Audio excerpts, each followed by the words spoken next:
कुठे नेऊन ठेवलाय महाराष्ट्र माझा? महिलांवरील गुन्ह्यात महाराष्ट्र देशात दुसऱ्या क्रमांकावर।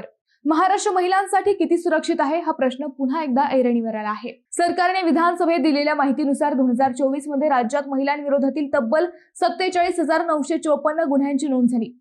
या आकडेवारीमुळे महिलांवरील गुन्ह्याच्या बाबतीत महाराष्ट्राचा देशात दुसरा क्रमांक लागतो। याशिवाय 2025 मध्ये बलात्काराची 8,643 प्रकरणे नोंदवली गेली, जी मागील वर्षापेक्षा 703 ने अधिक आहेत। बालकांविरोधातील गुन्ह्यांमध्ये 482 प्रकरणांची वाढ झाली आहे। महिलांच्या सुरक्षेसाठी सरकारने निर्भया, दामिनी, पोलीस काका, पोलीस दीदी आणि बडी कॉप यासारखे उपक्रम सुरू केले आहेत।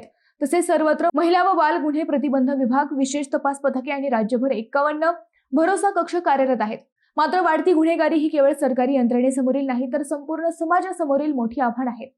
महिलांच्या सुरक्षिततेसाठी कायद्याबरोबरच जनजागृती, जबाबदार नागरिकत्व आणि सामाजिक सहभागही तितकाच महत्त्वाचा आहे।